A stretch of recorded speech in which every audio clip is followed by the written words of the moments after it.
ఆంధ్రప్రదేశ్ ఉప ముఖ్యమంత్రి కొణిదెల పవన్ కళ్యాణ్ తన శాఖలపై పట్టు సాధించుకునేందుకు రోజు సమీక్షలు సమావేశాలతో తన దినచర్యను గడుపుతున్నారు.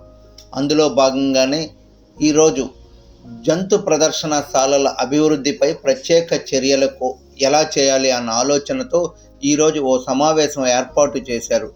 సమావేశంలో కీలక విషయాలు తెలుసుకున్న ఉప ముఖ్యమంత్రి పవన్ కళ్యాణ్ అంతర్జాతీయ ప్రమాణాలతో జూ పార్కులు అభివృద్ధి చేయాలని ఆకాంక్షించారు. అలాగే పర్యాటకులను ఆకర్షించేలా ప్రత్యేక కార్యక్రమాలు రూపకల్పన చేయాలంటూ అధికారులతో ఈ విషయాన్ని చాలా స్పష్టంగా చెప్పారు. అరుదైన జంతువులు దిగుమతి ప్రదర్శనపై దృష్టి పెట్టండి అన్నారు. అలాగే కొత్త జూ పార్కులు ఏర్పాటుకు నివేదికలు రూపొందించాలని ఆదేశాలు జారీ చేశారు. ఇక జూ పార్కుల అభివృద్ధిలో కార్పొరేటర్లను భాగస్వామ్యం చేయండి అంటూ చెప్పుకొచ్చారు.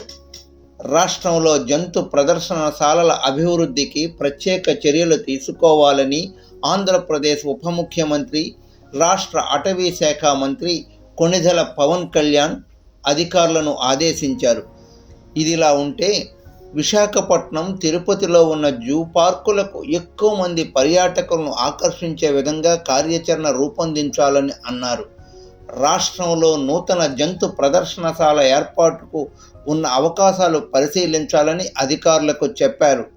రాష్ట్రంలో జూ పార్కులు, పర్యావరణ హిత పర్యాటక రంగ అభివృద్ధి తదితర అంశాలపై అధికారులతో ఉప ముఖ్యమంత్రి కొణిదెల పవన్ కళ్యాణ్ చర్చించారు.